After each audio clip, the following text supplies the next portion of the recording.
Welcome to yet another edition of the Stats and Stacks podcast. For today, we're going over UFC 279, Chimaev versus Diaz. First things first, make sure you give this video a like, a subscribe, give a follow over on Instagram, over on Twitter, over on TikTok. We're going to continue to put things out each and every week, especially because it's football season, baby. So not only do we have UFC, we're starting things off. It could potentially be a very, very great week. We did all right on the Contender Series. I kind of pulled a Dogger Pass Cody Safdie special where I made 3 different parlays, had one top ticket, and then the other two kind of fell through, but at least that family got me through the first ticket. So all in all, between that and then having Buffalo Bills football on Thursday, going straight into fights on Saturday, straight into the first week of the NFL on Sunday, and the Bills already played, so you could just watch Red Zone the entire time. It's going to be one hell of a week, or it could all come crumbling down if I lose all my bets and the Bills lose on Thursday. So it's up in the air. We're going to see. But fuck it. We're not here to talk about football. We're here to talk about UFC 279. Even though it's not the best card in the world, it's still a fight week. And again, as a quick review, as always, weird week. The locks, both locks hit, which are the most important part of the show. The underdogs did not come through, even though I thought that triangle from Aaron's was going to do the job. It did not.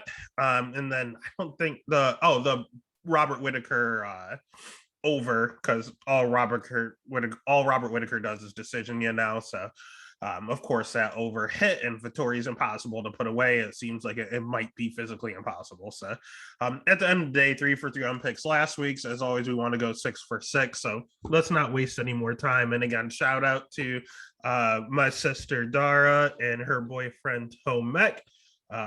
Video quality looks a lot better now. They invested in the product, and we're gonna make sure that give credit where credit is due. But we're gonna jump right into the pod, jump right into the fight card here. Very first fight of the night. We have Darian Weeks as a minus 125 favorite going up against Johan Lioness at plus 105. Over under set at 2.5.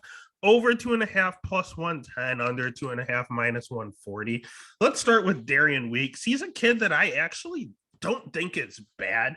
He's a little inexperienced with him being 5-2, both losses coming into the UFC, but they have some asterisks next to it. I mean, first and foremost, his very first fight in the UFC was against Brian Barberena. That's not an easy fight. Secondly, he took it on like a week's notice, so also drained his gas tank doing so, but he managed to make it all 3 rounds. All in all, his second fight was against Ian Gary. Ian Gary is someone that the UFC is trying to hype up. He's one of the biggest prospects in that division currently in welterweight. So, I mean, Darian's not, he just hasn't had an opportunity to showcase himself between fighting a savvy vet on a week's notice and then fighting one of the biggest prospects. When was he really supposed to shine?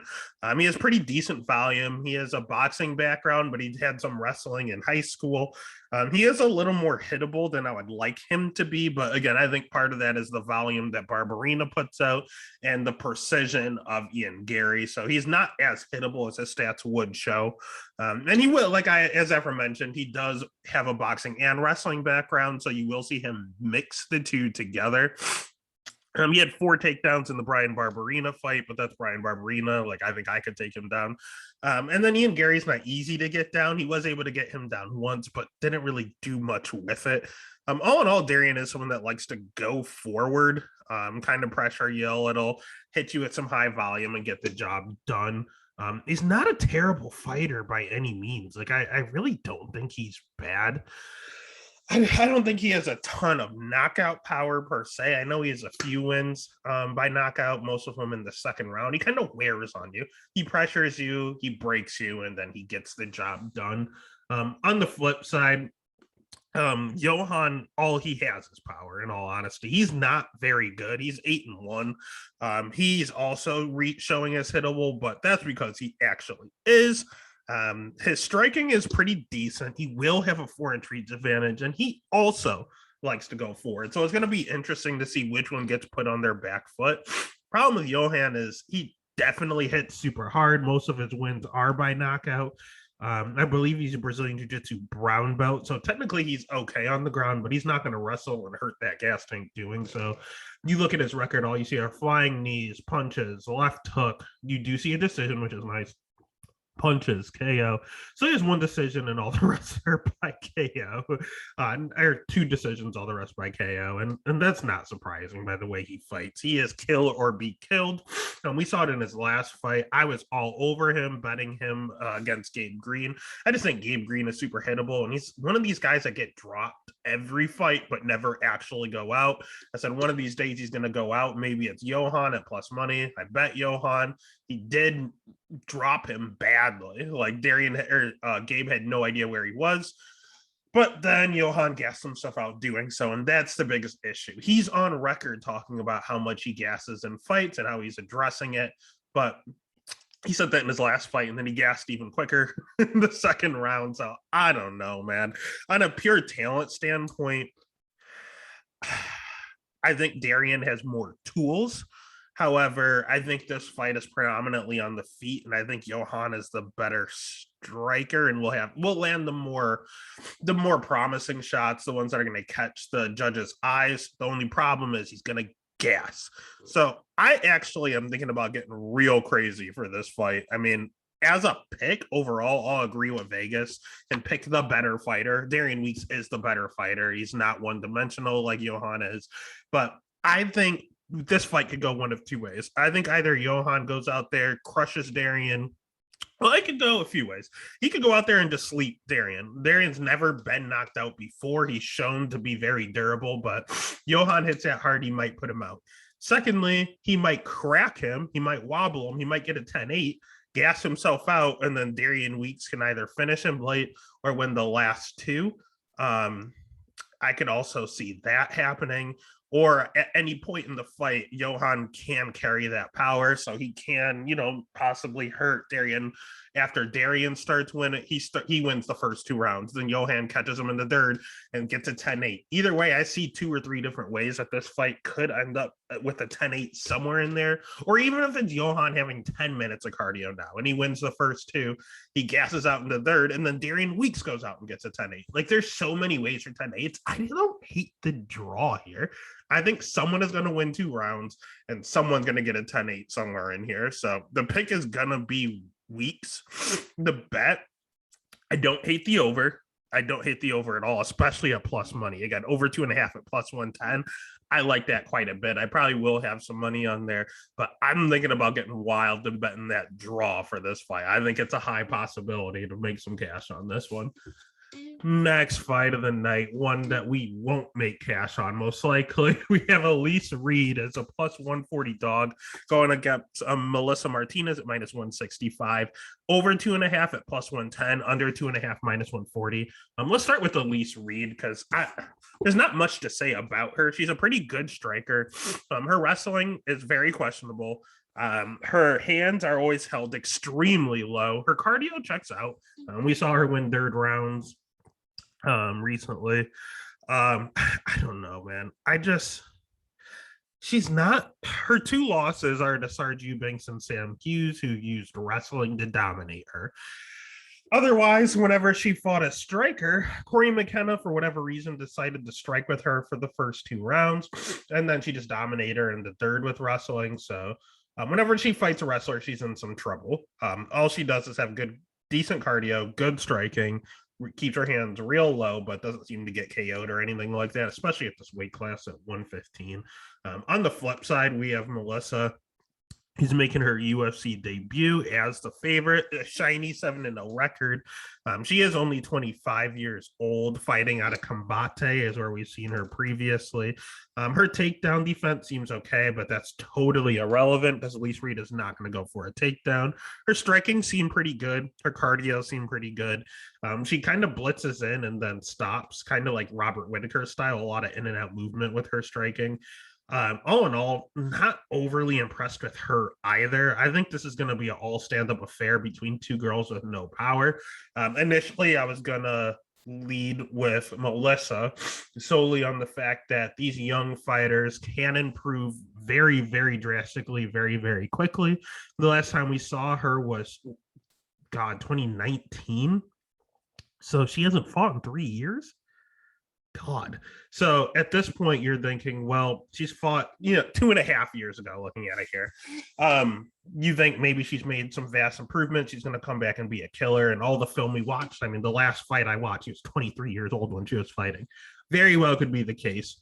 But I also look at two things: low level women's MMA and low level men's heavyweight. We said we will never lock those again.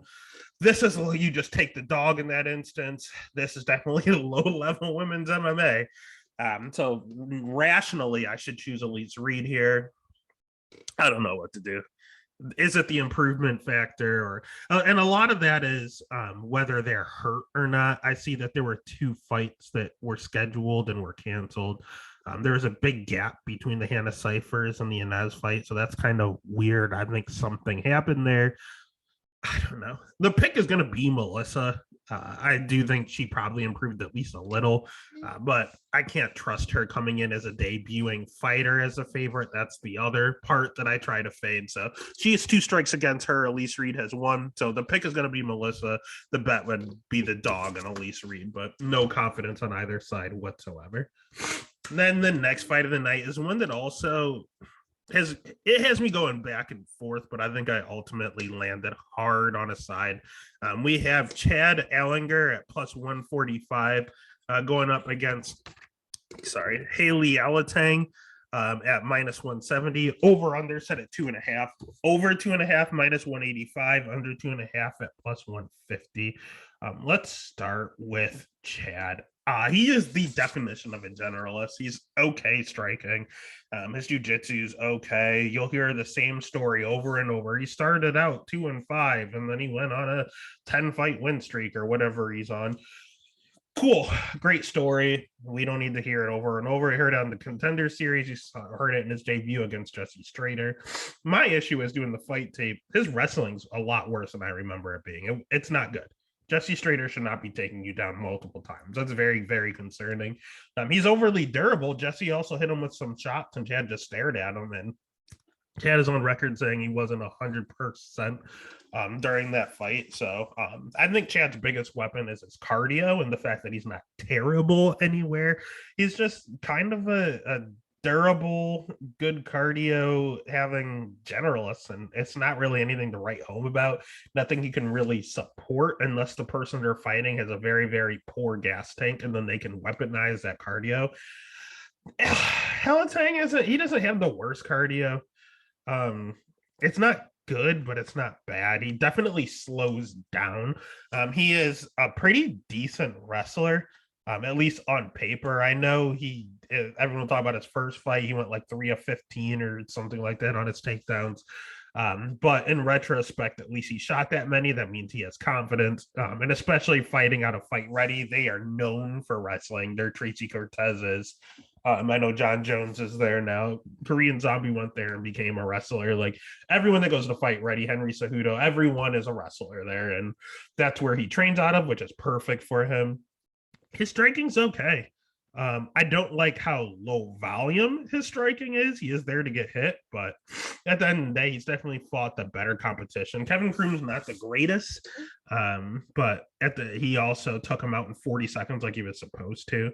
And the last thing about the volume and the wrestling, like I know the Die Hard MMA podcast. I love them to death, all the support in the world. I know Clint was talking about how he just doesn't wrestle enough. When you actually look at the UFC fights, Denard Bakderel, he shot 1,000,001 takedowns. He wanted to wrestle. Ryan Benoit, he actually did get like 4 takedowns. He was able to take him down multiple times. Casey Kenny leg kicked him to shit. Like he didn't have a chance to shoot because he only had 1 leg. Gustavo Lopez shot like he went 0 of 9 or something on takedown. So even if Halatang wanted to wrestle, Gustavo was the one using his offensive wrestling. So Halatang had used his defensive, and he won that fight if he didn't have a fence grab. So that's another thing there. It shows a draw, but he actually won that fight. And then the Kevin Croom fight, he didn't wrestle because he lit him up and knocked him out in 40 seconds. So It's not that he doesn't want to wrestle. It's just his fights haven't really given him the opportunity to do so. This one probably will, because Chad is not a good wrestler by any means. And on the feet, I think it's pretty 50-50. Chad definitely has more volume. Halatang definitely hits harder.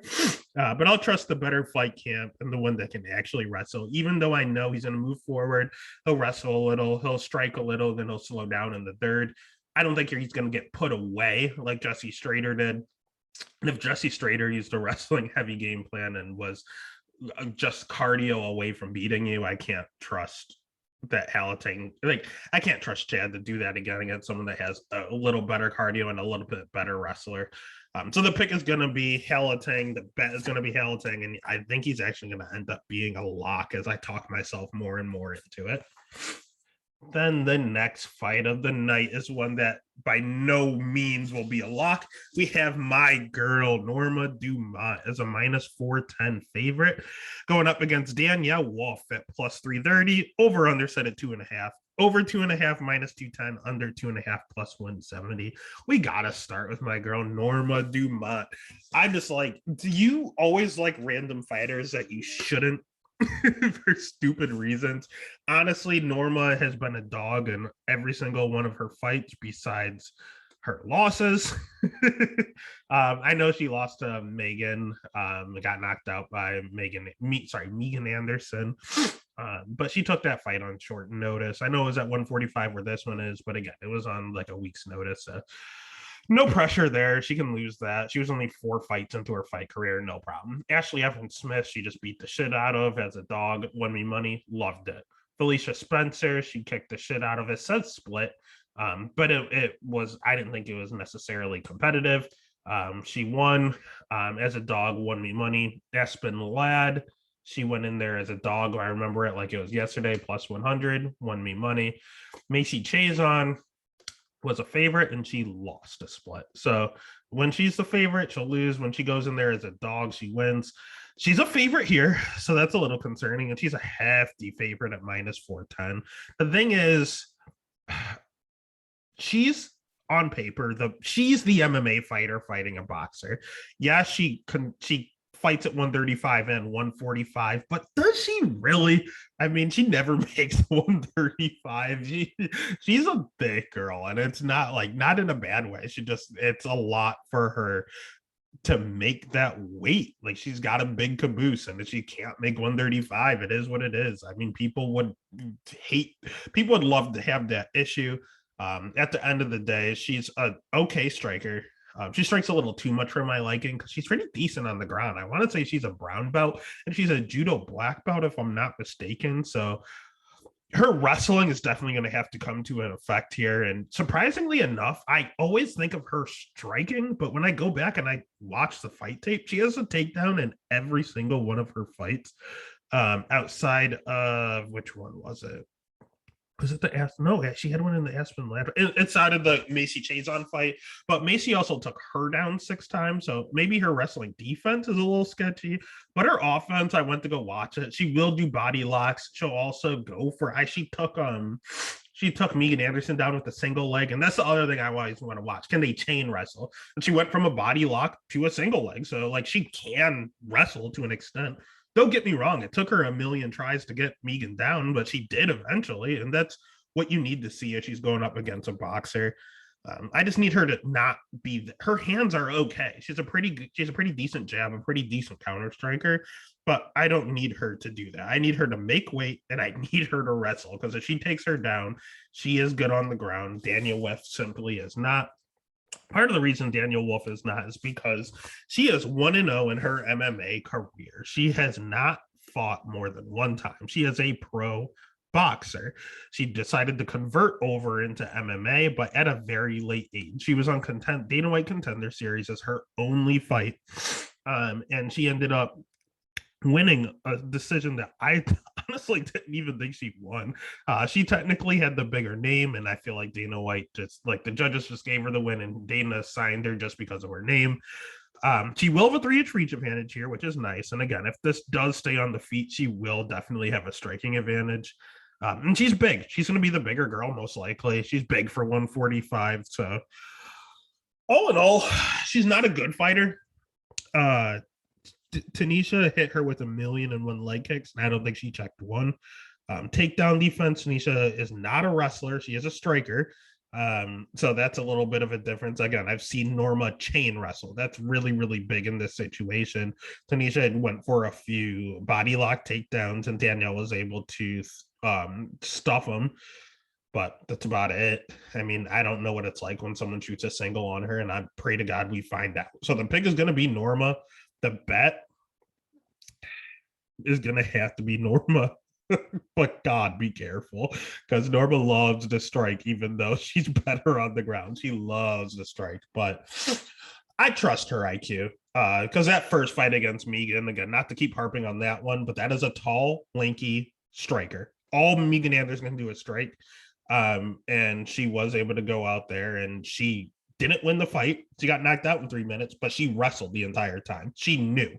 And when you actually go back and look at her record, she did not wrestle a lot against Aspen Ladd, but Aspen Ladd's not good on the feet. She knew she was the better striker. She went in there against Ashley Evans Smith. She was the better striker. She went in there against Felicia Spencer. You're saying, why didn't she wrestle? Felicia tried to wrestle her a ton. She was able to stuff every single takedown. And in retrospect, Felicia is a better grappler than a striker. If Norma's going to win that fight, she's going to outstrike her. So she attempted to wrestle against Megan, where she knew she was the worst, where she was not the better striker. And then the 3 matchups where she was the better striker, she counter wrestled. So I don't know if it just happened to work that way, or if that was her game plan. And I'm going to trust that it was her game plan, and she's going to come out and shoot some singles and get this to the ground. So pick is Norma, bet is Norma, but be weary. Buyers beware. All right, next fight of the night, we want to talk about people that should win, but God is at low level. The people's main event. Jake Collier at minus 410. Going up against Chris Barnett at plus 330. That man's in the UFC. Over under set at 2.5. Over 2.5 is minus 105. Under 2.5 minus 125. We can fly through this because God, both these gentlemen are ass. Chris, he is okay striking, very, very athletic for someone of his stature. He has a Taekwondo background, and obviously everyone's going to talk about the Jean Vellante spinning back kick that knocked him out. The problem with him is that he gasses. He's extremely hittable. He can't wrestle, and he backs up quite a bit. He doesn't really like to get hit. So those aren't good combinations to have. It's really tough, and he's 36 years old. And FYI, Daniel Wolf is 39 come fight day, so that's another reason to fade her. But yeah, Barnett's 36. He's not getting any better. Even when you look at his competition, they're all just novelty fights. They're fighting like super heavyweight and stuff. Like he's not good at all. He's just there to show off his athletic prowess. And if he catches you, he catches you. Otherwise, he's an okay striker, terrible cardio, nothing else to offer. On the flip side, Jake's not a bad fighter. It's just he's not a heavyweight. He's a middleweight. And when he was first in the UFC, he was a middleweight. He looks a lot better there. I mean, he has good striking, high volume for what is now heavyweight for him. He has not really any power at heavyweight because he shouldn't be there, but he will have a 3.5-inch reach advantage here. So not only is he probably the better striker, he's going to have advantages in that area. He's a better wrestler, so he'll dictate where this fight goes. I hope he taps him out, in all honesty. I think that's the path of least resistance. Excuse me. But what we'll really go with, and he does like to go forward. He feels a lot more comfortable when he's going forward. And again, Chris backs up a ton. Everything is saying Jake. You can basically lock in Jake, outside the fact that it's a middleweight fighting at heavyweight. But then my boys at the Dogger Pass podcast hit me with it. Since Jake's inception into the UFC 8 years ago, you have to look at his record. He lost his very first UFC fight. Then he won. Then he lost. Then he won. Then he lost, then he won, then he lost, then he won, then he lost, then he won, then he lost. So this man has been in the UFC for 8 years and have alternated wins every single fight. And he's coming off a loss, which means you can guarantee a Jake Collier win here. So the pick is going to be Jake. Don't mess with the over under. He might take him down and tap him out right away. Not enough, no juice on the under. He might try to knock him out with zero power. I don't hate the over, but just in case he takes him down, I don't want to touch it. I would just put Jake straight up with the -410. You can probably throw him in some parlays, in all honesty. Next fight of the night gets real greasy. We have Jamie Pickett at -125 going up against Dennis Talulian at +105. Over under set at 2.5. Over 2.5 -125. Under 2.5 at +105. Let's start with Dennis, because for whatever reason, I'm feeling the dog shot here. I do think he's the better striker. His striking's really not that bad at all. He has pretty good counter striking, in all honesty. He might slow down a little in his fights. His cardio does look a little suspect. He is 34 years old. His jiu-jitsu is not exactly the greatest. His wrestling is all right. I mean, he's more of a sprawler brawl type of guy. He's not going to try to take you down. He's going to try to take you out on the feet. That's what he wants to do. That's what he's best at. Shiny 10-6 record. He does have a loss in the UFC against an absolute stud, so no shame there. Otherwise, the promotions, I mean, he's fighting in UAE Warriors, Brave, M1. These are decent regional scene places to fight, so it's not like he's just running around fighting people that are like 0-20. Like, he's actually fighting actual fighters. Except for this guy that was 0-11. I don't know what he was doing there. Or 0-0. Oh no. Oh no. He's losing to all the actual fighters. Hold up. 7-9, 0-0, 0-11, 0-0, 5-3, 2-5. Oh God. Fuck it. Fuck. I don't care. He is still the better striker. My eyes don't lie. I watched the fight tape. I know for a fact he's a better striker than Jamie Pickett. Part of that is being because Jamie Pickett is such low volume. The man does not throw.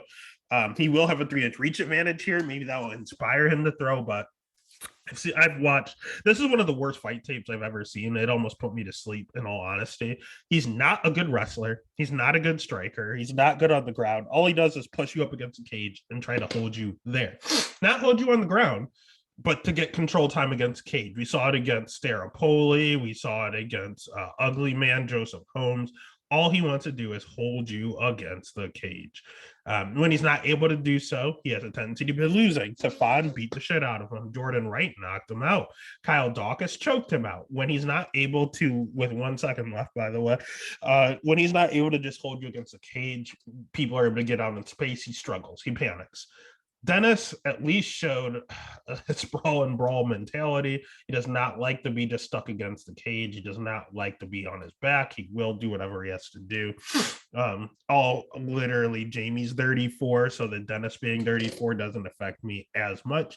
Jamie's cardio does check out, though. He will have a cardio advantage. This is very, very low level. But we're also in front of a crowd. Anytime Jamie tries to just hold him against the crowd or against the cage, the crowd is going to start to boo. If Dennis is able to escape and then land a quick combination, the crowd's going to cheer, may influence the judges. So the pick is going to be Dennis. The bet is going to be Dennis at plus money. But God, I don't feel good about it. It's a sheer dogger pass.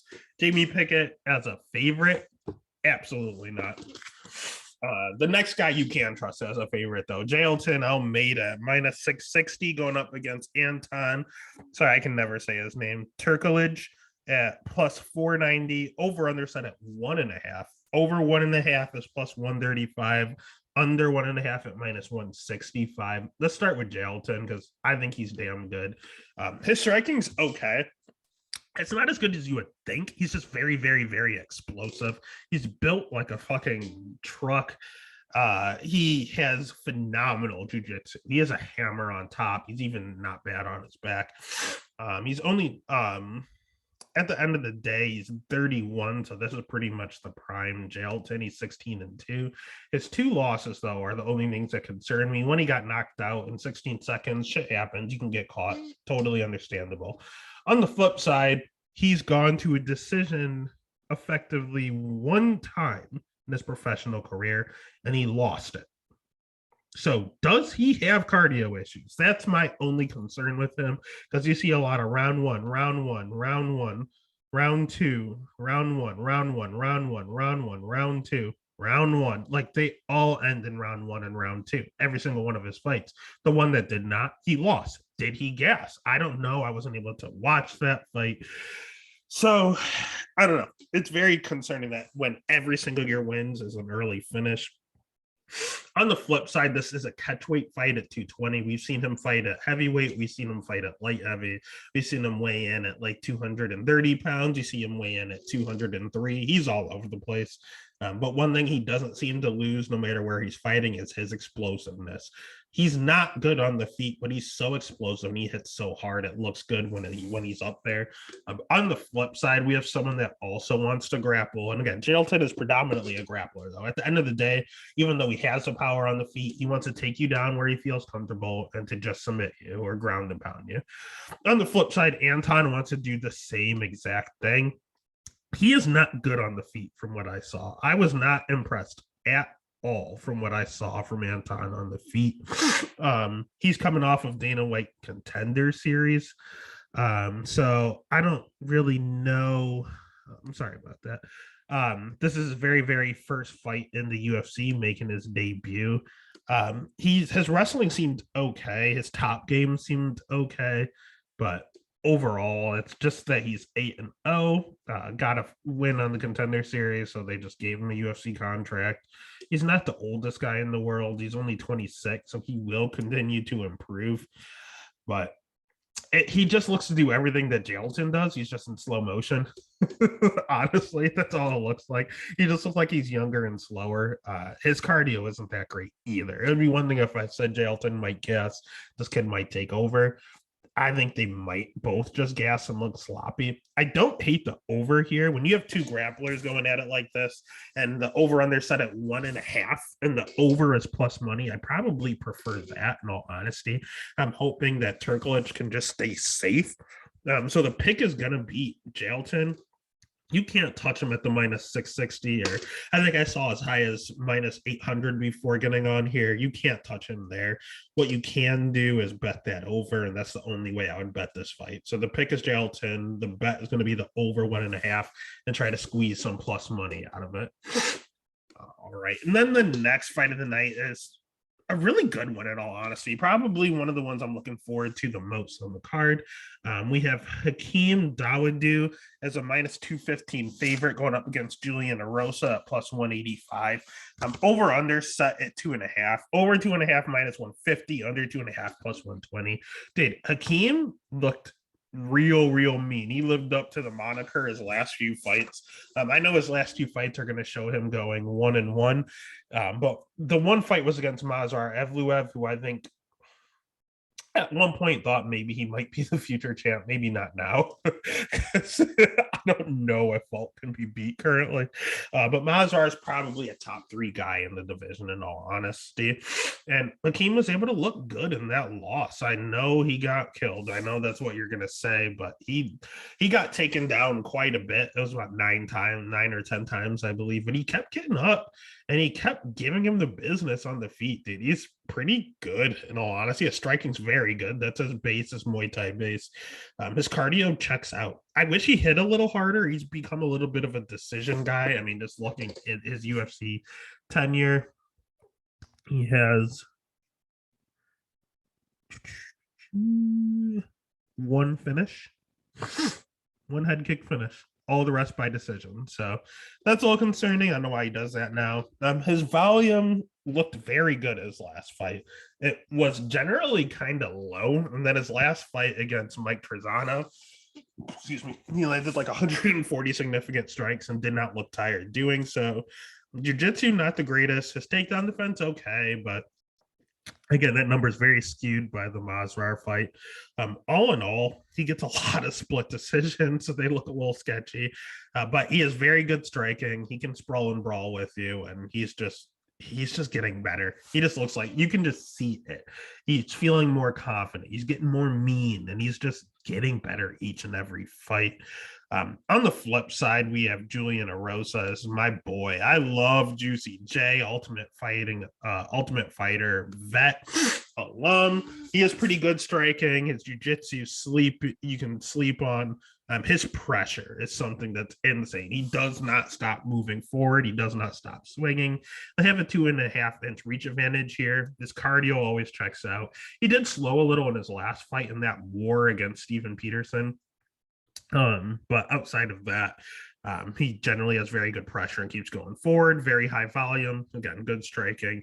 And he'll mix in the wrestling from time to time, which is nice, but I don't know if he's going to be able to take Hakeem down. The main thing is he predicates himself on his pressure, and Hakeem put up the most significant strikes he's landed in a fight as Mike Trezano tried to pressure him. So that kind of just resonated with me a lot. People kept trying to pressure him, and as they do so, it's when he looks his best. On the flip side, I said Hakeem does not hit particularly hard, but Julian Erosa does not particularly have a good chin. In fact, he has one of the woke chins, in all honesty. You look at his record, he's 27-9. He has some good wins on his resume. Again, submitting Charles Jourdain, knocking out Nate Landwehr, submitting Charles Woodson. Like, these are good wins. But on the flip side, his losses: knockout, lost by knockout, lost by decision to Grant Dawson. Okay. Devontae Smith lost by knockout. Bobby McIntyre lost by knockout. Paddy Pimblett decision. Okay. His other loss by knockout. So you're seeing a common theme here. Once he got to the higher echelon, once he got to the better fighters in the UFC, he kept getting knocked out. In fact, even his decision, out of all of his decision losses, only one was in the UFC, and that was Grant Dawson. All of his UFC losses outside of one are by knockout. So not the greatest chin in the world. Even in the Ultimate Fighter house, he got knocked out by Artem Lobov, the GOAT. So what are you going to do? Great fighter, great personality, fun guy to watch. Will go out on a shield, going against someone who lives for the moment, lives to fight on the feet. Seems to do fairly well with pressure, fighting a pressure fighter. I think it's a recipe for Hakeem to dominate. So the pick is going to be Hakeem. The bet is going to be Hakeem. It'll be in a lot of my parlays. Next fight of the night is another volatile one I want to stay the hell away from. We have Johnny Walker at plus 170 going up against Ion Cutelaba at minus 200. Over under set at 1.5 for this. Over 1.5 plus 115. Under 1.5 minus 145. Let's just go ahead and start with the weirdo Johnny Walker. Pretty decent striking, hits like an absolute truck with a ton of power. We'll have a 7-inch reach advantage here, which is very, very significant. Takedown defense, it shows 62%, but when you actually watch the film, it's actually not bad. He is not bad at stopping takedowns until he starts too slow. If you continually do it, then you can catch him. He'll gas out a little. His cardio is not the greatest. And his chin is also not the greatest. I mean, you look at him, he's 18-7, only 13 years old, and has always had the chin issue. Jamal Hill, knockout. Thiago Santos, most boring decision I've ever seen in my life. Krylov, decision, very boring. Corey Anderson, knockout. Henrik Silva, knockout. Got tapped out by Clinton Abreu. This Wagner Prada, knockout. So most of his wins, what is that? 4 out of his 7 losses are by knockout, 1 by submission. So you generally finish this guy, in all honesty. Yeah, he's basically just KO or bust. He is explosive. He's fun to watch, but he has about a round and a half of cardio, and then he's just a sitting duck. On the flip side, Ion Cutelaba is a great wrestler. Okay on the ground. He's a Sambo specialist. Also does not have the best cardio. And is he chinning? I don't know. It's up for the debate. We might find out this fight.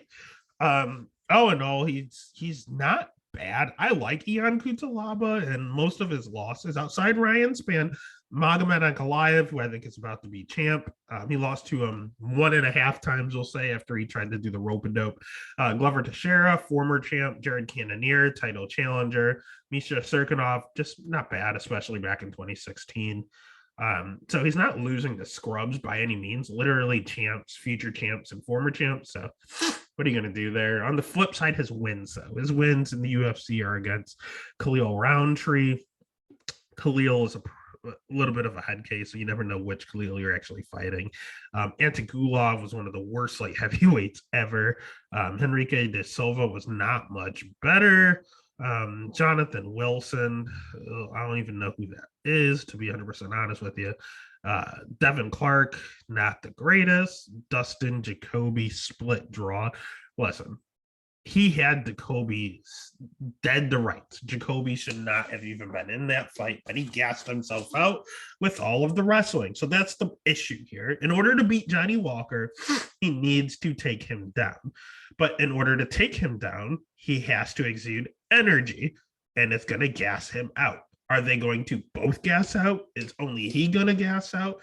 I don't know. I want no part of this fight. I understand why Kutalaba is the favorite. It's always grappler versus striker. I'll always choose the grappler. But in this instance, plus 170 on the striker when they both have cardio issues. I don't know. It's tempting. For the sake of the show, I will say Ian Kutalaba is my official pick. The bet, even the under is juiced, and I don't like it at 1.5.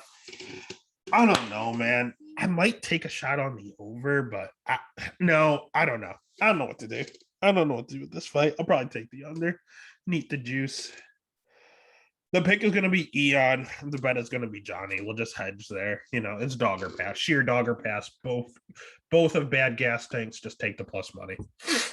Next fight of the night, we have Irene Aldana as a minus 175 favorite going up against Macy Chiasson at plus 150. Over under set at 2.5. Over 2.5 minus 195. Under 2.5 at plus 160. Let's start with Chiasson. She's all right. She's kind of like Khalil Roundtree to where you never know which version you're going to get. She'll have a 4-inch reach advantage here. Her striking, technically, she has pretty decent Muay Thai. Her wrestling is not good. She did take Norma down 6 times, as aforementioned, but I don't know what Norma was on that night. She's not that good of a wrestler. And she does have a tendency to slow down a little bit in fights. And she might be a little chinny. She got dropped a few times against Norm. I do like that she's at 4 to 7A. That's a pretty decent fight camp. But at the end of the day, Shayna Young's not the greatest. She was able to beat her. Marion Renault's not the greatest. She was able to beat her. Norma, I think if they fought 10 times, it's probably 50-50, and Norma just happened to lose that one. Sarah Moraes, not exactly the greatest. Gina Mazzani, not exactly the greatest. Panny, not bad. I'll give her the Panny win. But that was an early Panny where all she could do was box. So at the end of the day, she has no impressive wins. That Lena Landsberg loss is concerning. And Rocky Pennington, she looked okay in that fight, in all honesty, until she got caught. And got like bulldog choked, even though it says guillotine. It was sketchy. So I don't know. I do think that she has a tendency to look a lot better at 145, though. And this fight is at 135. Like I said, you have 2 different versions of Macy, and all of the good versions were at 145. So it is concerning that she's dropping all the way down. Definitely watch her at weigh-ins, just like we have to watch Big Norm. On the flip side, Aldana is someone that is kind of a late bloomer. Okay. I know she's 34 years old. I know she has some questionable losses on her record. Looking back, losing to Leslie Smith, losing to Caitlin Chukagian, who now fights at 125. Pennington, no problem there. They both lost to Pennington. Tanya Evinger. I mean, these aren't the greatest losses, but they're also like 5-6 years ago. She is someone that looks better each time she gets in the octagon. Her striking's really good. Her takedown defense is 84%, which is going to be very crucial if Macy is forced to stand with her. Irene on paper is a little hittable, but again, this new Irene isn't as hittable. She blocks a lot of the punches. She's kind of a lot more patient too. As she's improving, she's gotten a lot. She used to just come out and swing haymakers, but that's not really the case. I know she did against Caitlin Vieira, and that's what got her the win. But at the end of the day, this new patient older Irene is looking a lot better. She'll back up, she'll let you swing, and then she'll counter and hit you with something crazy. She is a little bit of a slow starter. I do expect Macy to win round 1, in all honesty. But then I think Irene's going to pick it up. I love that she invested in the body. A lot of strong hooks to the body. Her cardio checks out where Macy's doesn't. at the end of the day, I think it's going to be a 29-28 Irene winning round 2 and 3, maybe even 30-27 in some scorebooks. So the pick is going to be Irene. The bet is going to be Irene. And then the next fight of the night is actually probably my favorite fight of the night. We have Trailblazer Kevin Holland at minus 195 going up against D-Rod. Daniel Rodriguez at plus 165. Over under set at 2.5. Over 2.5 and under 2.5. Straight pick him at minus 115. Let's start with D-Rod. You know why? Because I don't think he gets the respect he deserves. He's 16-2, and in all honesty, he should probably be 18-0. That loss to Nicholas Dolby was absolute bullshit. And then I did not see the Victor fight, but I do see it was a split in Combate, and I just feel like he probably actually won that fight. So I know it says 16-2. I think he's actually 18-0. His striking's very, very good. His cardio is phenomenal. He has a ton of volume. He's good on the ground. 10th Planet is a sneaky good gym. Here's the issues I have with him. 35 years old. And every time he strikes, he likes to go on the offense. He likes a lot of volume. But as he punches you, he'll do that toe man defense and just lean his head back with his hands down. And eventually he's going to get caught. Dwight Grant caught him and almost put him out. And that was Dwight Grant. And you know what Dwight Grant is? A tall, lanky guy, exactly like Kevin Holland, who hits decently hard. He has essentially, I don't know. I just feel bad because he's generally durable, even though he's getting hit and he's 35. He's not going out. He's never officially been knocked out. He just doesn't get the respect he deserves. I think in this division, he's a top 10 to 15. I say top 10 guy. And if you ask a normal guy about Daniel Rodriguez, no one's going to know him. You kind of feel bad for him. He just is there to fight. He's a real one. He doesn't care about the record. He doesn't care about the fame, the belt. All he wants to do is make money and fight because he has fun doing so. On the flip side, you want to talk about people that love to fight. When did Kevin Holland fight? Like 6 times last year during COVID? Like, it was insane. And most of those were at middleweight. This dude now finally made it to welterweight. Everyone questioned why he would go to welterweight. He's doing well at middleweight. He was skinny there. How does he have 15 more pounds to drop? I'll tell you, he looks fine at welterweight. He actually looks better, in all honesty. Everyone's going to talk about his takedown defense. He was hoping maybe to move training with he was training with Johnny Hendricks. He was hoping to move down to welterweight where they're less strong. All of that's going to help him. Tim Mean still got him down twice. Alex Oliveira still took him down. He's just not meant to have a good wrestling defense. It's just not in his DNA. But he does get up. He's not staying as complacent on the ground anymore. He has phenomenal striking. It's very good. He'll have an astounding 7-inch reach advantage. We talk about that tall man defense that Daniel Rodriguez does. He can't do that here with Kevin Holland. Again, 50% takedown defense is the negative, but Kevin does have very good jiu-jitsu as well. It's underrated. He's a black belt. He finally got a sub win in his last fight, which I finally got. I bet him by sub against Tim Means, and when he locked up that darts, Kevin made my list. He's my boy. I don't know. I just think, and he's awfully durable too. I don't think he's ever been knocked out. I know Brendan Allen submitted him. And I know Kyle Dawkins almost kind of knocked him out with a head clash, but he's overall pretty durable. I like the kid a lot. I think he's very good, and I think he probably should have been at welterweight the entire time. I love D-Rod. I love Kevin, but I think Big Mouth just has the physical advantages. The crowd loves him. It's just going to be too much for D-Rod. So the pick is going to be Kevin. The bet is going to end up being Holland as well. Then that takes us to the co-main event of the evening. We have the Leech, Jing Liang Li, going up against El Kukui himself, Tony Ferguson. The Leech is a minus 305 favorite. That sounds gross. Going up against Tony Ferguson at plus 255. Over 2.5 at plus 100, under 2.5 minus 130. Hit that plus 100 number now. Also bet Tony Ferguson because he's winning this fight. Tony Ferguson is just a better fighter. He has high volume. He has great cardio. He uses it as a weapon. He has good jiu-jitsu.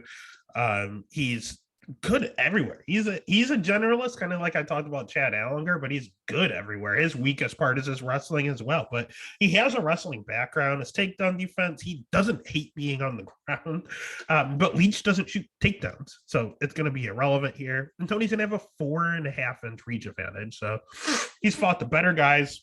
He's got the better resume. He's got the better talent. The only issue with Tony are two huge things. One, people are saying he might be fading because he's too old. The dude is old. He's 38 years old. The catch is, yes, he's on a 4-fight losing streak, but he lost to Justin Gaethje for a title, who is a top 5 lightweight in the world. He lost to Charles Oliveira, who's the current champion. He lost to Beneil Dariush, who's a top 5 guy in the world, and he lost to Michael Chandler, who's a top 5 guy in the world. All his losses are to the top 5. So what do you? It's not like you're bad. It's not like the Bengals are bad because they lost to the Bills. Like that's not how this works. So I just think Tony's a better fighter. The issue is he got knocked out 4 months ago, and he didn't just get knocked out. It was vicious. He was out cold for minutes, folded, wasn't responding, wasn't moving. Those really, really bad knockouts you like to see a minimum of 6 months before recovery. But he's 38, man. He doesn't have a year to recover from stuff. He'll be 39 coming back, damn near 40. So he has to fight. And we just got to hope that chin holds up because it is suspect. And don't get me wrong, Leach does hit very hard. He's a very good striker. He has pretty decent volume. He's durable as all hell. 60% takedown defense, but I don't think Tony's going to shoot a takedown at all. His jiu-jitsu, not very good. So if for whatever reason it hits the ground, Tony will have a clear-cut advantage there. He's 34. It's not like he's a super, super young guy. Yeah, Tony's 38, but Leach is 34, man. I don't know. I like Leach. I think he's disrespected. I think he's a top 10 guy at welterweight. Here, but you're a top 15 guy at welterweight. But look at the guys he's beating. I mean, Muslim Solikov isn't that great. Kazmat, he didn't even land the punch. Santiago, he knocked out when Santiago was gone for like 3 years, just coming back. He lost to Neil Magny. He beat Zaleski. David Zawada's not that good. Like he lost to Jake Matthews. He beat Zach Otto, Frank Camacho.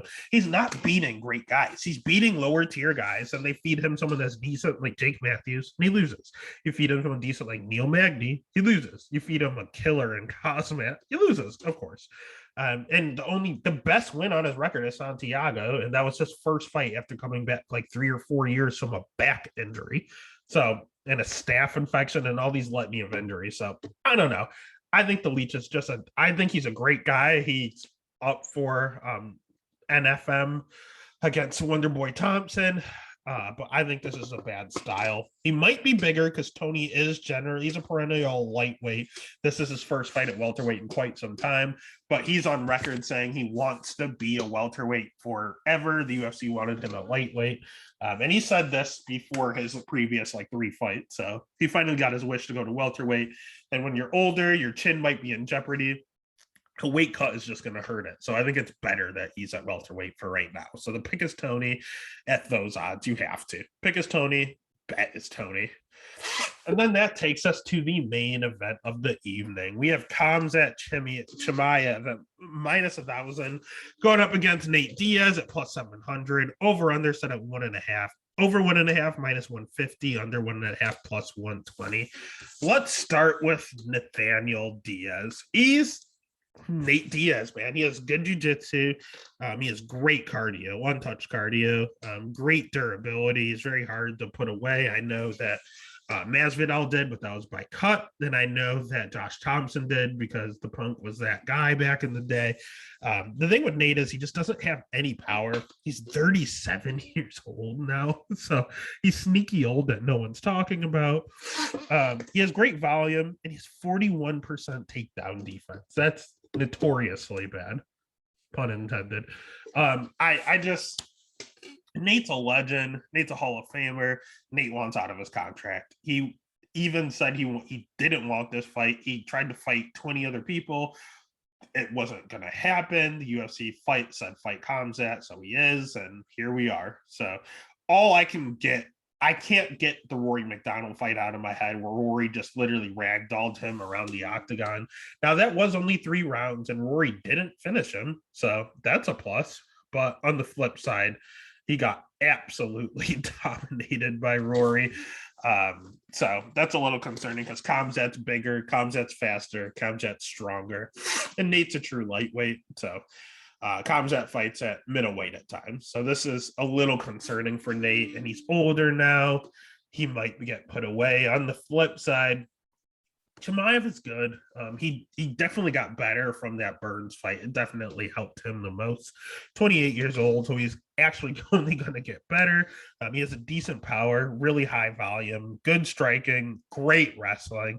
Jiu-jitsu's not bad. Cardio is the only thing we don't know. I know we were told that he had infinite cardio, but it was impacted when he had COVID a few times. So we saw him slow down in the Burns fight, but we also saw his will to win. Even though he was tired, he kept going forward and he won round 3. So all in all, I think he's a great fighter. And if you're going 5 rounds, at least if you're dominant, it's least difficult to get gassed.